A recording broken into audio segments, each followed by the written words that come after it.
So, this morning, we are now on the sixth essential, which is prayer, okay? Essential for church growth and stability. So, before we continue, let us pray. Our Father God in heaven, we are grateful, Father, for the blessings that you've given to us, that we are still alive, Lord, because of your grace to each one of us. Father God, once again, we are thankful, Father, for saving us by your grace. Thank you for Jesus Christ made a sacrifice so we will be saved. And because of that, we have the privilege to pray to you, Father. And thank you, Father God, for our relationship to our Lord Jesus Christ. And thank you, Lord God, for this great privilege, Lord God, that we can come to your throne anytime, Father, because you are our Father. And help us as your children, Lord, that we will not take for granted this privilege, Lord, to pray. We've learned a lot. Thank you, Father God, for all the pastors, preacher na nagturo sa amin about prayer. Thank you, Father, for their lives, and thank God sa mga messages na amin napakinggan. And thank you also, Lord God, sa iyong salita, Panginoon, that we are keep on reminding, Lord God, that you love us, Lord God. Jesus loves us. Thank you, Lord God, na mahal mo kami. That's why this is your word today, because you want us to listen, Father. Marami sa amin, we know how to pray, pero yung attitude namin minsan is wrong. Help us na makorek yung attitude namin, Panginoon. And help us, Lord, to not take prayer lightly, Panginoon. Help us to take it seriously, Father God. And help us, Lord God, na it will help sa church namin to grow as we approach ang 5th anniversary namin, Panginoon. We pray, Father God, na mag-grow yung church namin and maging stable, Father. Help us, Lord. My prayer is that this church will be a prayerful church, Lord God. Help us, Lord God, to pray more, Father. Help us to spend time more with you, Father, and with our brothers, Lord. And Lord, I pray that there will be changes, Panginoon, as we listen to your word. I pray, Father God, that my limitations, Father God, my weaknesses, Lord God, my condition will not be a hindrance as I deliver your message, Lord God.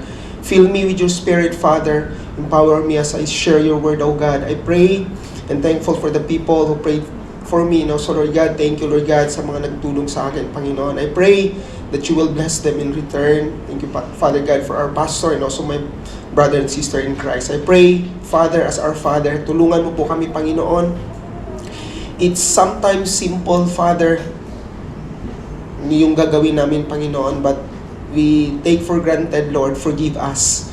Tulungan mo po kami, Panginoon, sa journey ng buhay namin, Panginoon. It might us na receive ng blessing, Panginoon, or problem sa life. Tulungan mo po kami, Panginoon, that we will always spend time with you, Lord. Help us, Lord, that we will value prayer, Panginoon. Maraming salamat, Panginoon, sa lahat ng blessing na iyong ibinigay. I pray that there will be revival sa church namin as we hear this message, Lord God. Maraming salamat sa ihanda mo na blessing sa amin ngayong araw, Panginoon. We give all the glory, honor to your name. In Jesus' name we pray. Amen and amen. So once again, the title is Prayer. Okay, essential for church growth and stability. So today we are going to learn the benefits of prayer and the building of a stronger prayer life. So first, that we will learn the benefits of prayer. What are the advantages or good things that prayer brings? Siguro marami sa atin na we don't like to pray kasi hindi nasagot ng Panginoon yung prayer natin. Pag meron tayong problema, that's the time na sana we will pray to God. Kung pera yung problema natin, that's the time that we will pray to God. Minsan, we think of ourselves that we can make a lot of things rather than to pray to trust God. So, yun yung sinasabi ko, when we work, but when we pray, God works. Amazing. Yung mga imposible na mga bagay nangyayari because for with God, nothing shall be impossible. That's the reason why we will learn the benefits of prayer. So first, prayer brings us closer to God.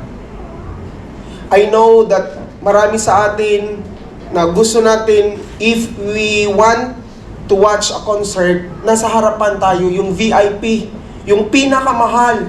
Kung 10,000 ang worth, dapat nandoon tayo sa harapan.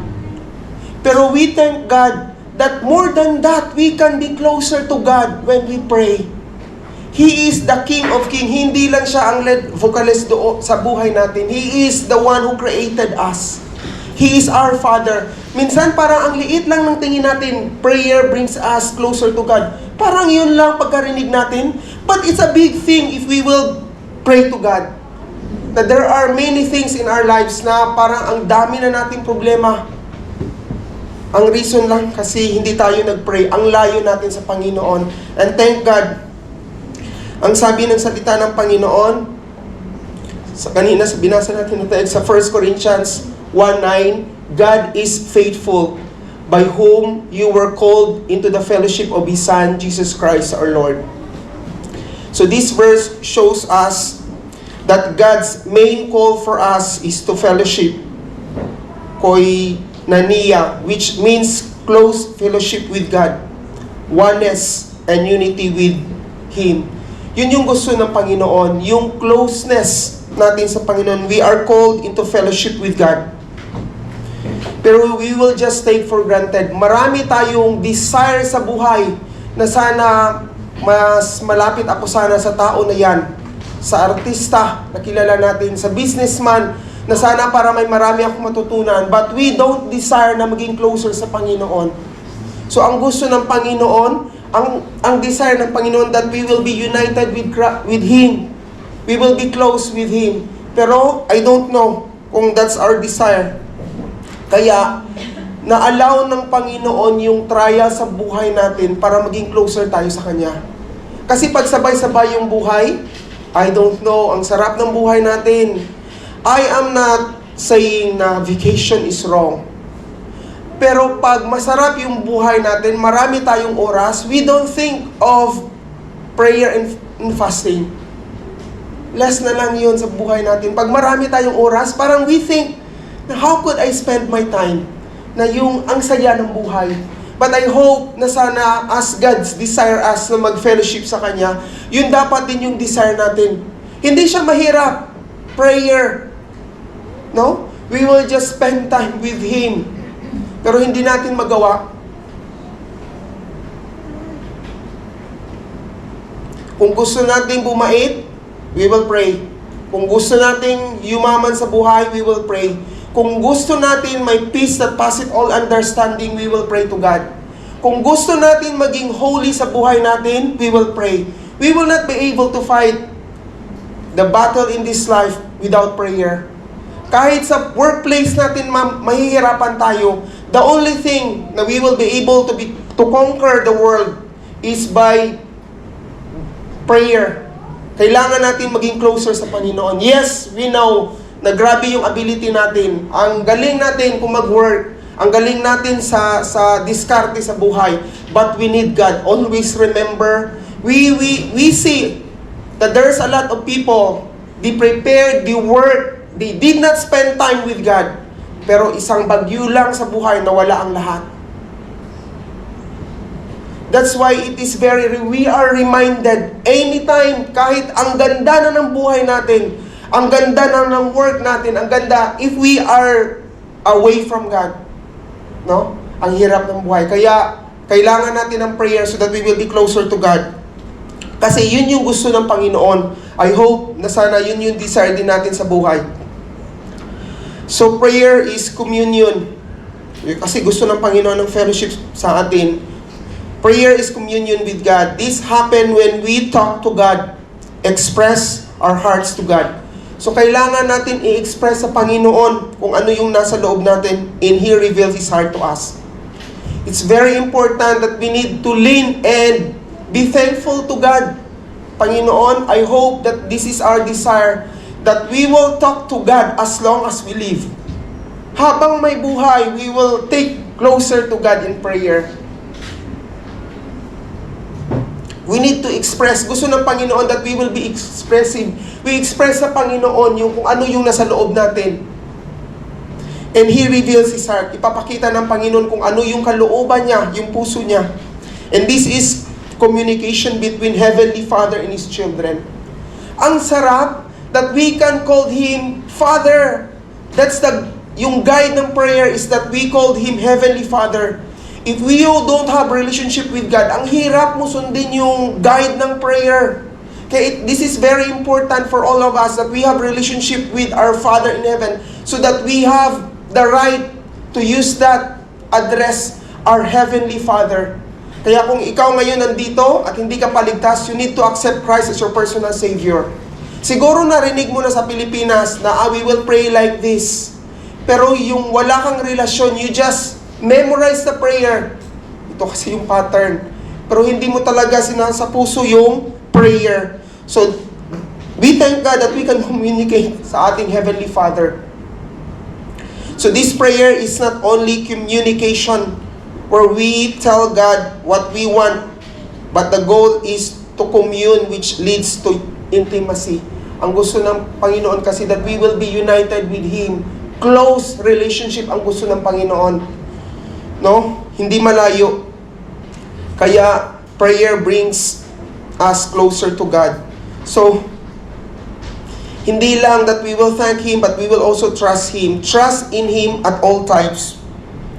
O people, pour out your heart before Him. God is a refuge for us. Salamat sa Panginoon. Kung wala na tayong papuntahan sa buhay, kung grabe siguro minsan makikita natin yung buhay ng iba, parang ang okay ng buhay nila. Pero deep in their heart, grabe kabigat na sa loob. Kaya we thank God that we have a Father that we can trust. Nandyan yung Panginoon. Kung nabigatan na tayo sa bigat ng buhay natin, nandyan always ang Panginoon. God is faithful. Yung binasa natin kanina sa text natin. No, He will answer according to His will. Salamat sa Panginoon. Trust Him at all times. Siguro nagtatrust lang tayo sa Panginoon pag kailangan, pag meron tayong kailangan, pag may blessing na hindi na tayo nagtatrust sa Panginoon. At all times, ang sabi ng psalmist sa Psalm 62:8, God wants our communication with Him to be honest and sincere, hindi hypocrite. Kasi after all, alam naman ng Panginoon. We will be honest sa Panginoon kung ano talagang naramdaman. Panginoon, nalilito na ako ngayon. Panginoon, nabigatan na ako ngayon, Panginoon. Yun yung gusto ng Panginoon. Panginoon, parang mayabang na ako ngayon, Panginoon. Tulungan mo ako. It's not that we acknowledge our weaknesses, our sins, our failure, but we need to go to God, to trust Him na sana tulungan tayo. Yes, we know that we have problems, but this is very important for all of us that our problems will turn into praises. Lapit tayo sa Panginoon in prayer. He wants to hear about whatever in our hearts, our struggles. Hindi lang natin alam yung struggle ng bawat isa. Sa akin, I have also a lot of struggle sa buhay, but I thank God. Ito yung lamang natin sa mundo. We have the advantage because we can come to the throne of grace of God. Compare sa people na walang Panginoon. Kaya yung iba, ginagawa nila ang hindi dapat gawin. But we thank God that we have the Father in heaven, that we can come closer to Him through prayer. And we thank God na we can open to God yung mga struggles natin sa buhay. Panginoon, I struggle about this sin, Panginoon. I struggle how to handle money, Panginoon. Yung time ko, Panginoon. On how to take good care of my students, Lord God. Yung work ko, yung finances ko, Panginoon. So, gusto ng Panginoon that we will open that to Him. Hindi nang lalapit na tayo sa Panginoon, gutlay-gutlay na yung buhay natin. Yung cares, yung anxieties natin. Kaya ang sabi ng salita ng Panginoon sa Philippians 4:6 and 7, no? Be careful for nothing, but in everything by prayer and supplication with thanksgiving, let your request be made known unto God. Yung mga worries natin sa buhay. Bakit kaya hindi na lang ibinigay ng Panginoon lahat? May pamilya na masaya ang husband, masaya ang wife, walang problema ang anak. Kasi gusto ng Panginoon that we will be always closer to Him. May problema tayo na dinadaanan, may struggle sa buhay. Kasi ang Christian life, we will go through rough road sa buhay. But we will always remember that God allow all of those things because He wants us to be closer to Him. So that He wants us to pray. Instead, we complain, we pray. Lapit tayo sa Panginoon kasi yun yung gusto ng Panginoon, that we will open it to Him. Hindi tayo maging hypocrite na parang wala tayong problema. ang gusto ng Panginoon sa bawat step ng buhay natin. Lord, nagkamali ako ngayon. Tulungan mo ako, Panginoon, na hindi na ako magkamali next time.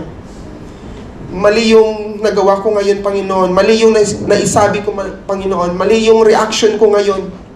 Allow yan everyday. Kaya ang gusto ng Panginoon that we will always confess our sin to Him. We all fall short of the glory of God. Walang perfect everyday na life. But we thank God that we have a perfect Father in heaven na tinutulungan tayo kasi gusto ng Panginoon that we will always depend on Him in prayer. Lapit tayo sa Panginoon. So, gusto ng Panginoon that we will open even our doubts and our questions sa Panginoon. Panginoon, nalilito ako, Panginoon. Hindi ko na alam anong gagawin. Kahit anong gawin ko, trabaho sa umaga, trabaho sa gabi, kahit ano na lang yung trabaho ko, Panginoon, kahit ano na lang yung ibibinta ko, Panginoon, kahit ano na lang yung itututor ko, kailangan kita, Panginoon. Gusto ng Panginoon, yes, we will open it to the Lord.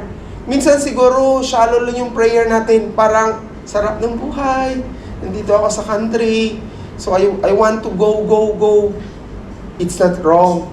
But kailangan ng Panginoon, He allow, even yung vacation natin, may mga struggle. Parang nahanda na lahat, biglang may problema. Kasi gusto ng Panginoon na we will not just focus sa vacation. Gusto ng Panginoon dapat we will be closer to Him. Lapit pa rin sa Panginoon. Intimate relationship with God. He wants us na we will have fellowship with Him. May magandang sasakyan tayo bago, pray. Lapit sa Panginoon. Lupa na yung sasakyan mo, mas pray. Baka ano mangyari sa daan. So yun yung gusto ng Panginoon because after all, He deeply cares and wants us to share everything to Him. Kasi after all, alam naman ng Panginoon. Bakit pa kaya tayo mag-pray? Alam naman ng Panginoon yung struggle ko at saka yung mga questions ng buhay ko. Kasi He wants us to be closer to Him. As a father, there are times na nakikita ko si Gift nagsistruggle on how to fix ang kanyang mga laruan or mga things. But I want her na, Dad, please help me. Yun yung gusto ng Panginoon desire na we trust Him. Because after all, hindi na siya magmayabang, kaya ko to. Gusto ng Panginoon that we will not proud of ourselves. Ayaw ng Panginoon that we are hypocrite. Though God gave us wisdom, kaalaman, ability, but gusto ng Panginoon sa ability at wisdom na meron tayo, we will keep on trusting Him. He wants to fellowship with Him. Kaya God wants us na maging closer sa Kanya. That's why we need to pray. So, many believers do not understand that God is relationship-oriented. He desires to have a close and intimate fellowship with His children. Thank God na pinag-aralan natin that our God is in heaven. Merong mata, nakakakita yung Panginoon natin. We are not serving idols na walang puso, na walang mararamdaman. Ang Panginoon natin, merong tainga na mapakinggan tayo sa prayer natin. Thank God. He hears us when we pray. He loves us. He cares for us. Salamat sa Panginoon that that's the God that we have. Kaya gusto ng Panginoon that we will be closer to Him. Gusto ng Panginoon, He desires to have a close and intimate fellowship with His children. And tayo yun. Kaya dapat ito yung gawin natin. I hope that it will change yung time na pag-spend natin sa ating time. Pag-manage natin ang time that we will put or we will schedule God in our lives. Being a Christian in all about having a growing love relationship and fellowship with the one who loves them and gives abundant life. Ang gusto ng Panginoon, dapat yung ating time in prayer nag-grow. Yes, there are times na ang lahat nating hinihiling, hindi sinasagot ng Panginoon according sa desire natin, but He answer all of our prayers according to His will. Because He don't want na maging mapahamak yung buhay natin. Mahal tayo ng Panginoon, kaya He allows problems in our lives. Struggle in our lives. Kasi gusto ng Panginoon that we will grow yung love relationship natin sa Panginoon. So we need to realize that we have a relationship with our Father. Thank God. Kaya, kaibigan, kung nandito ka ngayon, ang tagal mo na sa church, always remember If you are not praying or you are not praying sincerely, question, you try to ask, totoo ba akong anak ng Panginoon? So that's very important. May relasyon ba ako sa Panginoon? O ritual lang ba na nasa church ako?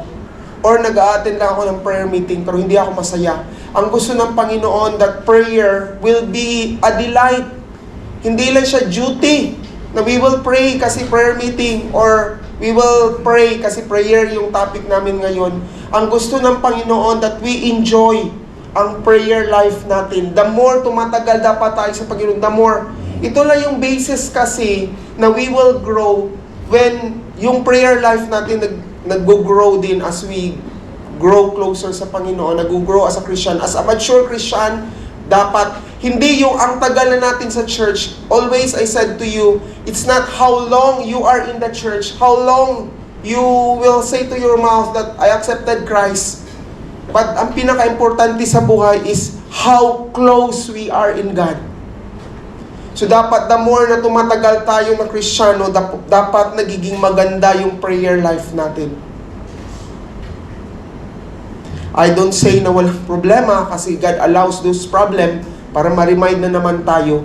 Kasi ginagamit yun ng Panginoon na megaphone niya sa atin yung problema para marinig natin ang Panginoon. Kasi ang nabingi na tayo sa system ng world.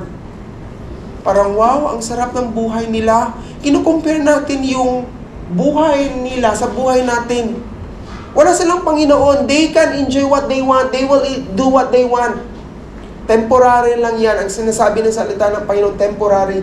But tayo, iba tayo sa kanila. We have God. Ang gusto ng Panginoon na we will have things like this, but we have God. If we are not with them, we are different from them. So ang gusto ng Panginoon that we will spend time with Him. Because He is our Abba Father. Salamat, no? Abba Father, He is our Daddy. Our Heavenly Father. Our Master. Ang ganda. Master natin yung Panginoon, the one who created us.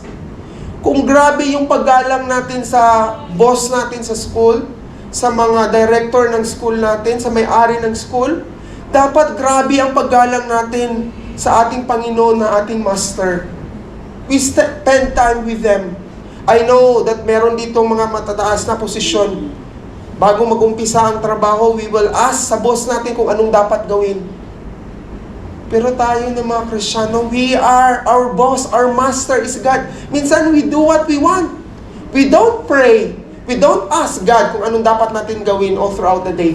Anyway, I know what I'm doing. Alam ko naman kung anong dapat kong gawin ngayon. Alam ko naman kung paano mag-ride ng BTS. That's the reason why minsan kahit we know, nawawala tayo. Kasi we trust ourselves. Lumalampas. O nalilito na tayo, ang tagal na natin nagra-ride. Even in teaching, ang tagal na natin nagtuturo. Minsan, we encounter problems because gusto ng Panginoon that we will trust to Him. He is our owner. Praise God, no? Sa school, boss lang natin sila, but we thank God, He is our owner. Ang boss natin sa school, owner lang sila ng school, but sa atin, they are the owner of our lives. And Jesus is our Savior. Praise God. Because of our relationship with God, we need to commune or to have fellowship with Him through prayer.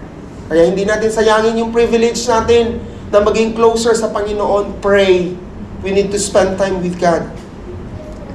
So, because prayer is communicating with God, it helps us build our relationship with Him. It's one of the many ways we can get to Him better. Baka marami pa tayong mga naisip na sana maging maganda yung buhay ko if I will do this. But when we pray, it will change talaga. Amazing yung gagawin ng Panginoon. No, yung mga impossible na mga bagay, it will happen. It's one of the many ways we can get to know Him better. Kaya we need to pray. Then we also know Him. We will know His will in our lives. Pag alam na natin yung kalooban ng Panginoon, we have the confidence to do kung anong dapat natin gawin on that day or on today. So sinabi ng salita ng Panginoon, James 4:8, "Drew near to God and He will draw near to you." May prerequisite. So this powerful verse commands us to seek intimacy with God actively. It's not passive. Dapat may gawin talaga tayo. Okay? It stresses that our connection with the divine is a two-way process. Dapat nag-i-effort din tayo. When we make the effort to draw near to God through prayer, we can trust that God will reciprocate and draw near to us. Kasi ito yung sinabi ng Panginoon. So this verse serves as a reminder that our relationship with God is not passive, but requires intentional effort to approach His throne. Kaya that's the reason why we thank God. By God's grace, nandito tayo ngayon. Salamat sa Panginoon. So we are active in this process. We make an effort so that we can be close to Him. So that's why this is very, very important for all of us. I was reminded, yung nag-attend pa kami ng prison ministry,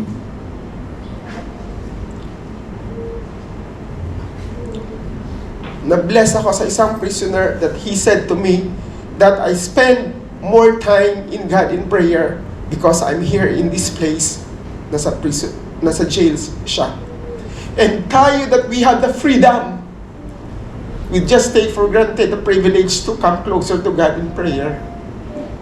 What do we want? Do we want to go in that place para makapag-pray sa Panginoon? Brother Jel, ang dami niyang time.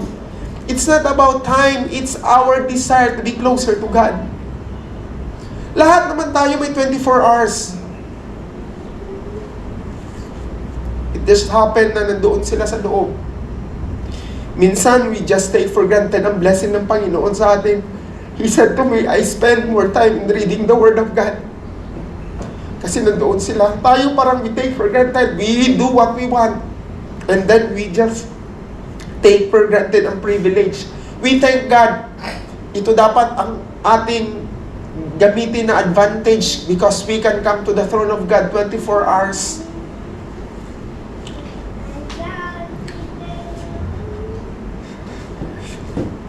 Pangalawa natin mapag-aralan, prayer brings comfort and spiritual strength. Kapatid, kagaya ko siguro, naghihina na tayo spiritually, we need God. Nalilito na tayo kung dapat natin gawin. Let's pray because it will bring comfort and strength, spiritual strength, especially in times of crisis.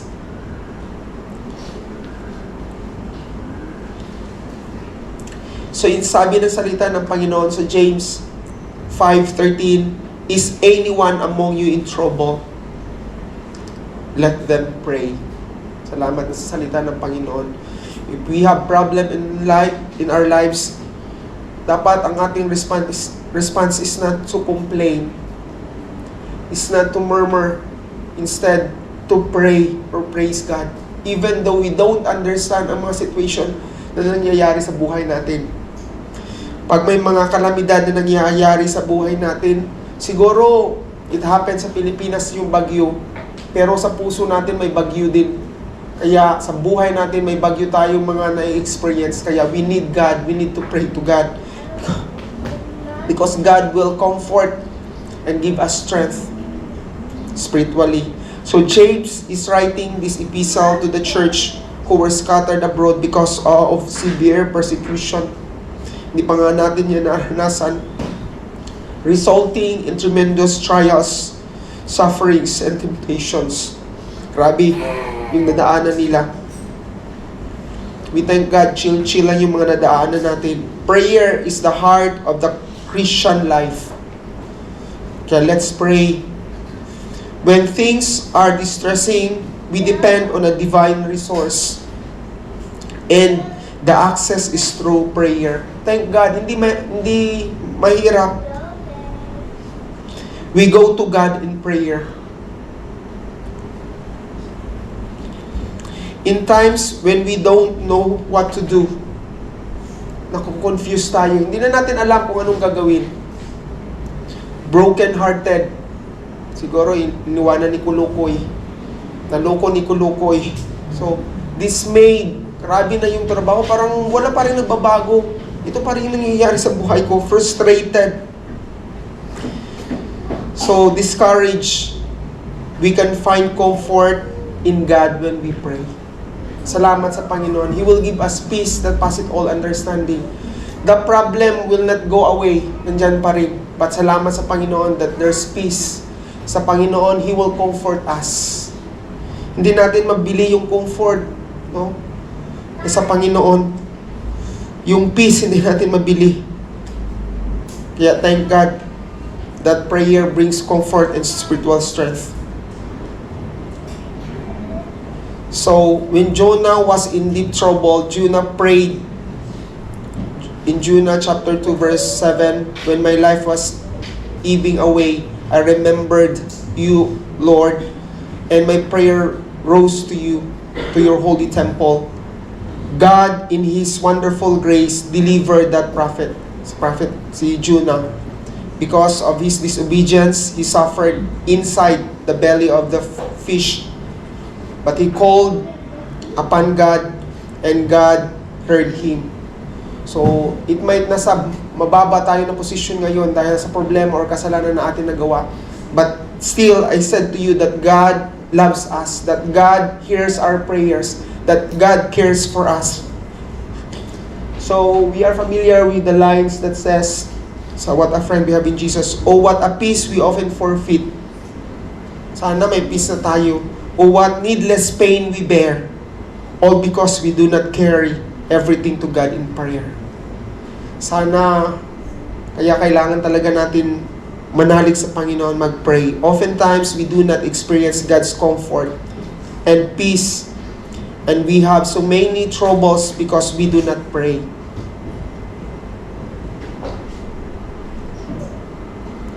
I hope that this message will help us so much that we will spend more time closer sa Panginoon in prayer. One of the wonderful effect of prayer is that it produces strong faith.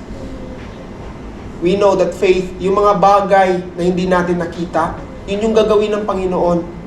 So, when you love to communicate with God in prayer, your relationship depends with results to faith that is deeply rooted. Kaya mag-grow din yung faith natin sa Panginoon. As a result, we trust God more as we face daily challenges and know that His plan for us is the best. Marami na tayong mga ginagawa. Inuunahan natin yung Panginoon, pero yung plan ng Panginoon is the best.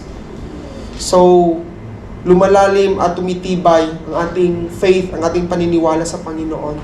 So, keep on praying. As our faith in God grows, problems become less overwhelming. Yes, the problem is there, pero it will not very overwhelming. Hindi na tayo magpo-focus sa problem instead sa Panginoon. Our spiritual muscles become stronger. Praise God. Kaya na nag-worry tayo much because ang hina ng ating spiritual muscles. Hindi masyado tayong matatakot if problem comes sa buhay natin. May news about sa Baguio, di po tayo mapapanik. We know that we know that whether we live or die, we are the Lord's. So we belong to God. Patay man o buhay, sa Panginoon tayo. So, we trust God. Kaya hindi tayo mag-worry much sa buhay natin. No, God is in control. He can make miracles. No? Yung mga bagay na hindi natin naisip, magawa yan ng Panginoon. Tayo, we have limitations. So that next na prayer helps us resist temptations. Kaya nadideceive tayo kasi we don't pray. Natitempt tayo and we yield into temptation. So, we face temptation every day.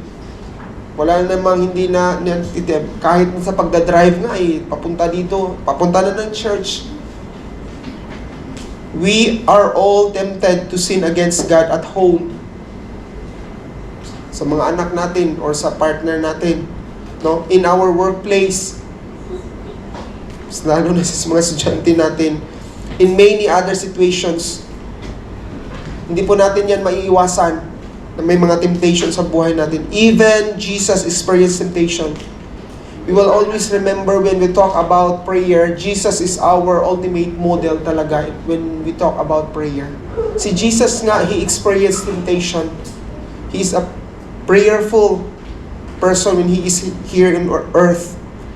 No? But the greater truth is that prayer helps us to resist temptation. Para ma-avoid natin yung temptation, we need to pray. Through prayer, we will not fall into temptation. We will not yield into temptation. So sinabi sa salita ng Panginoon in Matthew 26:41, watch and pray. Ito yung sinabi ni Jesus Christ sa mga disciples niya. Watch and pray that you may not enter into temptation. The spirit indeed is willing, but the flesh is weak. Always natin yung paghawakan, pag everyday, yung pag-wake up natin sa morning, talaga ang sarap matulog. So, just before Jesus was arrested, He said this verse in Matthew 26:41, watch and pray that you enter not into temptation. The spirit indeed is willing, but the flesh is weak. So this command was given after Jesus had been praying to the Father and found the disciples sleeping instead of praying. Natutulog sila instead, magpe-pray dapat sila. So the word for spirit in this passage is the Greek word pneuma. Thank you, Brother Mark, which refers to the soul of man or mind. On the other hand, flesh refers to the human body and nature with its moral and physical weaknesses. When Jesus first found the disciples sleeping, He said to Peter, couldn't you men keep watch with me for an hour? Hindi nyo ba kayang mag-pray for at least an hour? And afterward, told them to watch and pray in order to avoid temptation. So that's very important.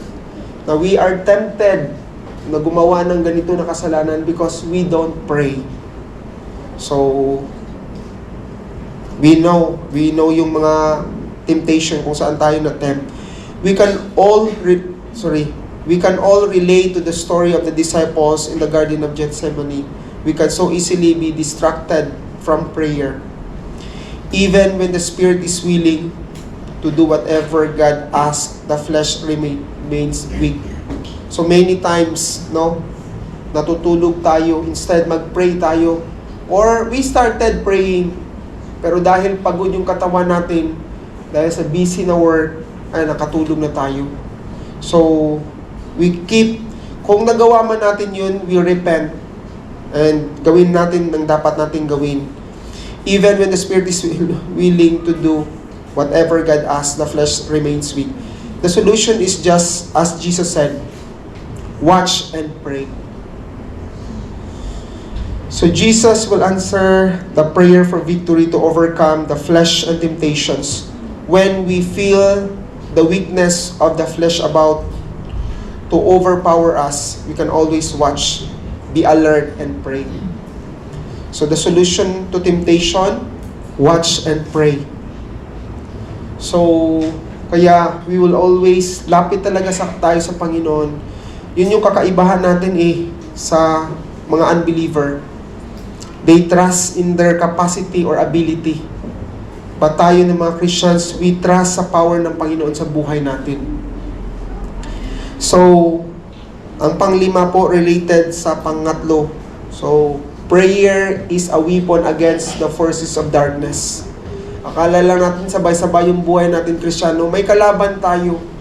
So, we need to take the armor of God. Kasi we wrestle against spirituality. So, spiritual warfare is a battle every believer face. Prayer is one of the most powerful weapons God has given us. Paghawakan natin, gamitin natin to, we will take advantage. Kasi binigyan tayo ng Panginoon ng armor to fight against the attacks of the enemy, si Satan, sa buhay natin. The Bible is clear about powerful angelic and demonic forces. Totoo sila. They exist. Kaya still in operation in our present age. Kaya hindi tayo dapat magpabanjing-banjing na Christian. Kahit gaano pa tayo katagal sa church, kahit gaano pa tayo ka-faithful, there are times in our life na hihirapan talaga tayo. Kaya we need talaga to pray and ask help sa Panginoon. This is our weapon. So they hinder the believers in living holy lives. Yun yung pag-aralan natin last Sunday. And faithful service to the Lord's work. Kasi gusto ni Satan that we will yung destroyed, we will not be able to be used by God sa buhay natin. Kaya yun yung way ni Satan, sirain tayo. Hindi natin sila nakikita.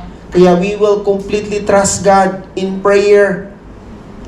So for our struggles, ito yung sinabi sa Ephesians 6:12, for our struggles is not against flesh and blood, but against the rulers, against the powers, against the power, against the world forces of this darkness, against the spiritual forces of wickedness in the heavenly places.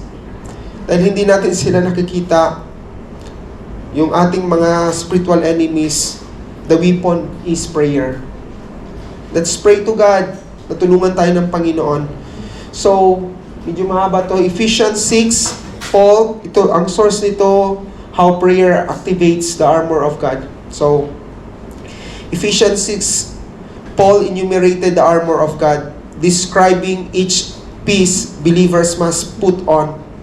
Yet many teachings stop short, ignoring the critical instruction, and immediately follows the list of armor. The command to pray. Prayer is not separate from the armor of God. It activates it. Kaya we need to pray talaga. It is the ongoing communication that connects us to our commander, strengthens our defenses, and positions us for victory. After describing the belt of truth, the breastplate of righteousness, the shield of faith, the helmet of salvation, and the sword of the Spirit, Paul doesn't close the thought. Instead, he writes, praying at all times in the Spirit, with all prayer and supplication. That's in Ephesians 6:18. So prayer is how each piece of armor is put on and maintained. So without it, believers stand exposed, relying on their own strength instead of the covering of God. So we need to pray para nandyan yung protection natin because God will protect us. So communication is essential po during war. So the same with the spiritual warfare, we need to constantly listen and talk to God, to our commander, which is our Lord. Then,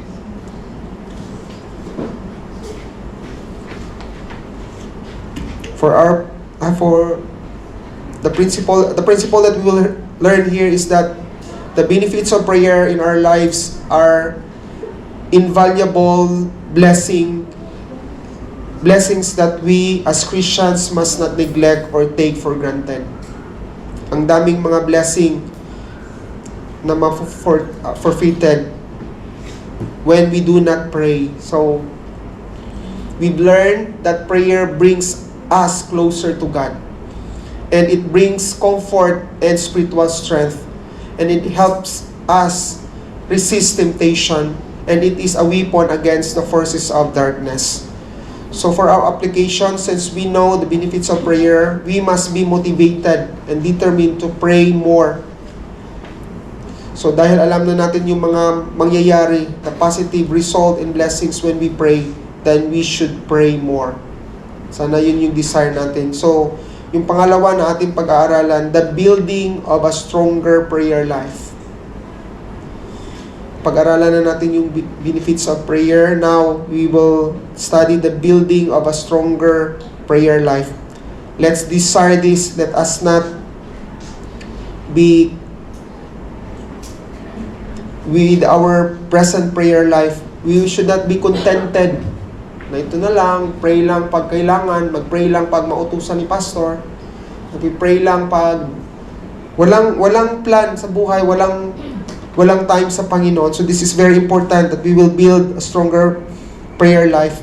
So first, how can we improve our prayer lives? So first na dapat natin gawin, pray consistently. Sinabi ng sa salita ng Panginoon, pray without ceasing. So 1 Thessalonians 5:17. So to pray consistently means to pray regularly and consistently. Patuloy na pagpipray. Non-stop. Ating mapag-aralan yan. Prayer consistently is forming a habit of always praying.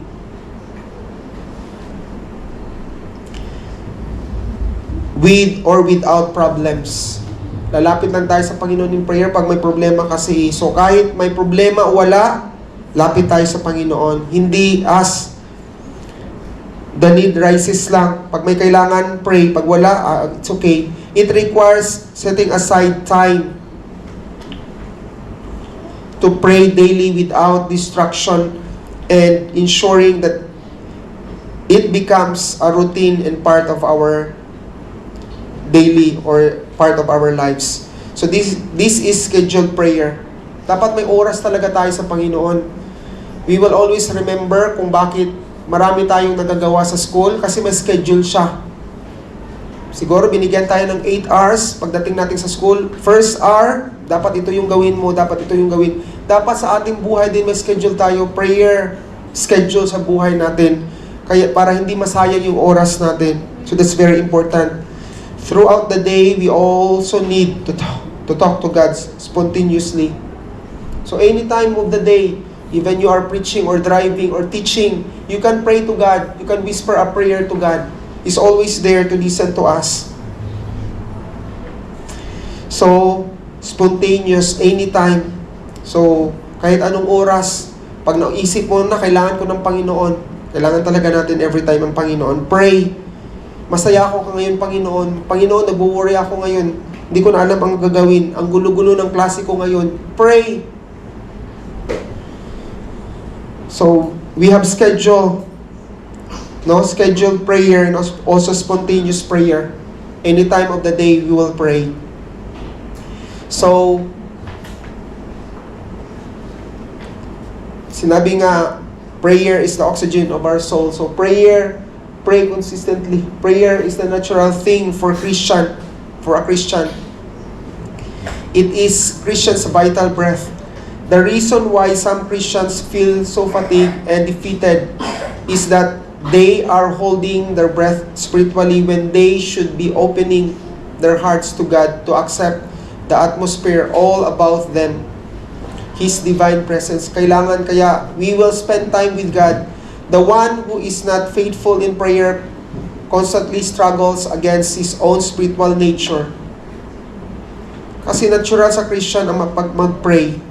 So, he is holding his spiritual breath and that is debilitating, sinabi ni Pastor John MacArthur. So, kaya tayo hinihingal or parang may faint spiritually. It is because we do not breathe spiritually. In other words, we do not pray unceasingly. So, we will just pray pag kailangan, pero pag hindi kailangan, okay lang. Hindi po ibig sabihin na we will pray na wala pong at all times, na hindi po tayo, pray na lang tayo hanggang masagasaan tayo. No, hindi yan sinasabi ng Panginoon. We will pray na we will always think in our mind na nandyan yung Panginoon, kasama natin always ang Panginoon. We will aware of God's presence in our lives. Kaya anong mangyari sa buhay natin, Panginoon, help me. Panginoon, nalilito na ako. Yun yung gusto ng Panginoon. We have scheduled prayer. We have spontaneous prayer as well. Kaya ang gusto ng Panginoon, every time sa buhay natin, we trust God, we pray to God. Yun yung gusto ng Panginoon na mangyari sa buhay natin. So, pangalawa, so dapat we will pray consistently. Merong schedule, spontaneous yung prayer natin regularly. Then, pangalawa, pray the scripture. Kaya, yung prayer at saka Bible, go hand in hand talaga yun. Read your Bible and pray every day. As we grow. As we grow as a Christian, as we mature, kailangan natin din yung salita ng Panginoon. Kasi yun yung paghahawakan natin, yung mga promises ng Panginoon from the scripture. Lord, ito yung sinabi mo, Panginoon, pag may problema ako, that I will trust to you. Trust in the Lord with all my heart, Panginoon. Help me not to lean on my own understanding, Panginoon. We can pray like that. We can quote verses from the Bible. So, how to pray the scripture? Pray it straight from the Bible. The Lord's Prayer, Psalms 23 and Psalm 8 are all prayers that can be prayed word for word from the scripture. Take note, this is very important that when we pray, dapat hindi lang words that come out sa mouth natin, but sinasapuso din natin yung prayer. Hindi natin just memorize lang yung prayer, but dapat from our heart when we pray. So, pray through topics from the Bible. You can pray yung mga topics na napag-aralan. If you are doing a Bible study, you can pray around what you are learning. As you study the Holy Scripture, will convict you of what to pray for. Tutulungan ka ng Holy Spirit kung anong ipag-pray natin. So this is one way to apply the Word to our heart. You will pray kung anong natutunan natin. Think. You can apply the scripture and pray. For example, if you are reading about the unforgiving servant, pray that God will enable you to forgive others. So kung anong natutunan natin, yun yung i-apply natin. So pray according to what we have learned. Pray for application of our reading. So, sing a Bible verse prayerfully. So, verses about praise and worship are repeatedly mentioned in the Bible. If you are gifted with music, you can make up your own prayer song. If not, find songs that are based on the scripture and then sing them to the Lord prayerfully. You can modify prayer as long that's your prayer from your heart. Okay? It's not parang wala ka nang nararamdaman. Do not do that. As long as you are praying, you are praising God. You are sincere sa prayer mo. You can do that. You can modify. You can make drama if you want. As long as you are not pretending na umiiyak ka. So that's very important. So, pangatlo po, pray both privately and in community. This is very important for all of us as a church. This is essential so that we will grow. Dapat meron tayong private prayer and collective prayer. So this is very important. Sa church natin, dapat we will value, no? Meron tayong personal time with God. Private prayer draws us closer to God, but praying collectively encourages others and strengthens the body of Christ. Both are very significant in a believer's lives. Especially sa church natin, that's very important. Na sana tayo sa ating sarili, no? We spend time with God in prayer. And also as a church, that's why we encourage you to attend our online prayer meeting every Wednesday. We have a lot of time. Siguro meron talagang hindi ma-avoid. It's between you and the Lord. Ikaw lang yung nakakaalam na talagang hindi ma-avoid talaga na pangyayari. But if not, we need to really spend time, no, para ma-encourage other people. And there's power when we pray together. Yes, we know that we are leader during that time, but we pray with Him together. He leads. Tayo yan. We join our hearts together sa pag-pray. Kaya it's very important. Kaya Pastor always remind us that we take ang ating online prayer meeting seriously. Kasi ito din yung utos ng Panginoon. No, ang lahat naman na sinasabi namin dito ay utos ng Panginoon. Kaya we need to spend time talaga yung private natin, palaguin natin yung private prayer time natin sa Panginoon. Dapat habang tumatagal, sumasaya yung prayer time natin, we will be confident in our prayer because God will answer according to His will. Ang problem lang minsan natin kasi as we pray, yung attitude natin, ang gusto natin when we pray, dapat sagutin yung gusto natin. Hindi na lahat ng gusto natin sinasagot. Ako may anak ako, hindi lahat na gusto niya binibigay ko. Kaya, kasi mahal ko siya. Kaya, hindi lahat na gusto natin binibigay o ina-answer ng Panginoon kasi mahal tayo ng Panginoon. Ang sagot ng Panginoon, but always reassured that our prayer is answered according to His will. May sinasagot ang Panginoon kasi yun yung goal natin as we pray na mag-glorify natin ang Panginoon, that we will be like Jesus Christ. Siya yung model natin sa prayer. God, that's very important. Dapat we will spend time yung private prayer natin. Hindi po pwede na private lang. And we will not join. Yun yung culmination kasi sa private prayer natin that we will join. We have our personal, like this. We have our worship sa Panginoon every day. And we are in this place. Culmination, nandito tayo because we want to praise God. We want to worship God together. That's very important also sa corporate or sa community prayer natin. Meron tayong private. Kaya let's join ang prayer time ng church natin. So, it will encourage, no? Para ma-encourage din yung mga kapatiran natin. So, this is very important. We have private prayer. Hindi lang yan, dapat meron din tayong community or corporate prayer. No Christian is a lone ranger. Ang pangit naman, ikaw lang mag-isa, wala kang kasama, no? Ang saya yata, we are blessed. I know I am blessed pag makarinig ako ng mga answered prayer nandito sa church during prayer meeting natin. Ang saya. When you join sa pag-pray, di nasagot ang prayer, ang saya. I don't know kung na-experience mo yan.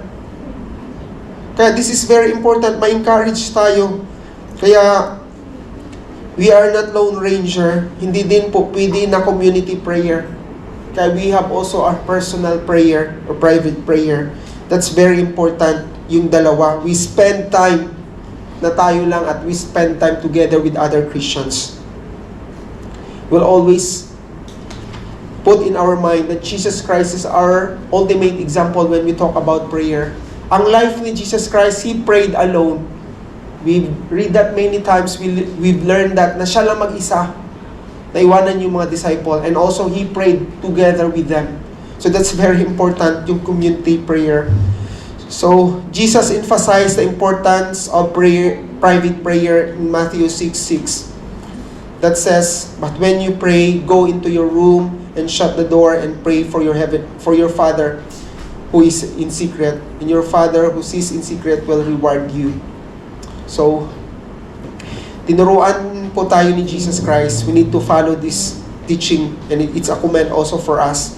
So, equally important to private prayer is the community prayer exemplified by the early church. In Acts 2:42, the believers devoted themselves to the apostles' teaching and to the fellowship and to the breaking of bread and to prayer. This verse highlights the prayer as a foundational elements of communal life, integral to the spiritual vitality of the early church community. So parehas po silang important, ang private sa corporate prayer or community prayer. So that's very important. So panglima po, pray boldly. So the Bible provides many examples and instructions that encourage believers to approach God with boldness and confidence in prayer. When we pray to God, we need to express our emotions sa Panginoon. And we need to also to thank God sa lahat ng mga answer ng Panginoon. Even though hindi pa, dapat we need to be expectant sa pag-pray natin that God will answer our prayers. We need to open sa Panginoon, no? In prayer. So, the Bible provides many examples and instructions that encourage believers to approach God with boldness and confidence in prayer. So, in Hebrews chapter 4, verse 16, exhorts believers, let us then approach the throne of grace with confidence so that we may receive mercy and find grace to help in our time of need. This verse highlights the assurance that believers have in approaching God, not with fear or hesitation, but with confidence, knowing that He is gracious and merciful. Thank God that our God is a loving God. He is also gracious and merciful God. This boldness is not based on our own terms, but because of what Jesus did at the cross. Thank God. So panglima, this is very important po, our attitude when we pray. Pray with humility. Pray with humility. So, the Bible teaches that humility is an essential attitude for effective prayer. So, in 2 Chronicles chapter 7 verse 14, ito yung promise ng Panginoon. If my people who are called by my name, tayo ng mga Christians, will humble themselves and pray and seek my face and turn from their wicked ways, then I will hear from heaven, forgive their sin, and heal their land. This verse highlights the necessity of humility as a prerequisite to God's answer to our prayer. So it's very important that we need to humble ourselves. We should not be hypocrite. Alam naman ng Panginoon after all kung sino tayo sa Kanyang harapan. Panginoon, nahihirapan na ako ngayon, Panginoon. I need you, Lord. Please help me. Nalilito ako, Lord. Give me wisdom. Even though sometimes I know this, pero still it's not enough. I need you, Lord. My faith is not enough. Sometimes we worry because our faith is insufficient. We have little faith. Kaya we need to humble sa Panginoon. Panginoon, increase my faith, Lord God, as I pray. We need to expect that God will answer. We need to submit to God. We need to humble ourselves. We need to surrender to God. Marami na kasi tayong alam minsan, kaya we need to surrender. We need to humble, submit sa Panginoon.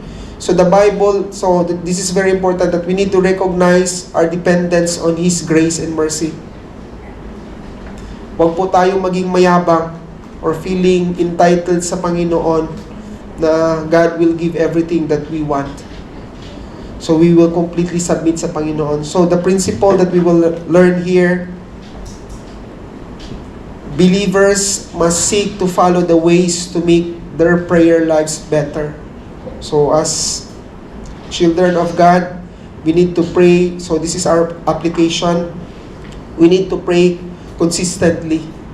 Dapat meron tayong scheduled prayer and spontaneous prayer.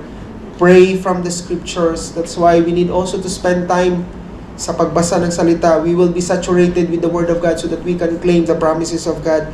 We need to pray both in private and in community.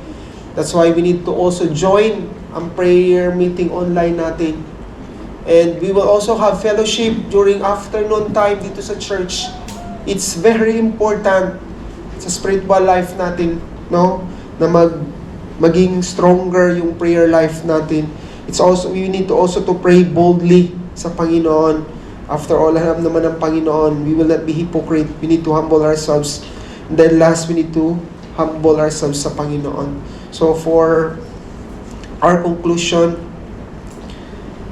as we have learned about the benefits of prayer, let us strive to build a stronger prayer life so that we become God-centered and selfless. The main goal of prayer is to be molded into the image of the Lord Jesus Christ. Jesus Christ is our goal. I hope na nakapag-help po yung message. So to God be all the glory. Let us pray. Our gracious Heavenly Father, I am thankful, Father, sa pag-work mo mightily sa buhay ko. Thank you, Lord God. It's a miracle that I can stand in front of these people, Father. It's my weakness, but thank God for your strength. Salamat, Panginoon. Salamat, Panginoon, on how you work mightily, Father. I don't deserve to stand here, but thank God that you qualified me, Father. Salamat sa grace mo sa buhay ko, Panginoon. And thank you, God, sa grace mo sa buhay namin, Panginoon.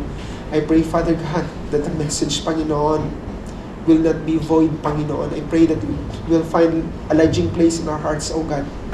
And help us, Lord God, na hindi lang namin napakinggan ang information, Panginoon, but there will be transformation sa buhay namin, Panginoon. I pray, God, that this church will be a prayerful church, Panginoon. As we approach po yung 5th anniversary namin, Panginoon, help us to grow and be stable, Father God. And help us to pray. In order for us to live a holy and pure lives, Panginoon, we need to pray. In order for us to be closer to you, Father, we need to pray. Help us to depend to you, Father. Help us to trust. And thank you for everything that we receive, Father, including ang mga trials and problems sa buhay namin, Panginoon. Maraming salamat, Panginoon, sa limitations.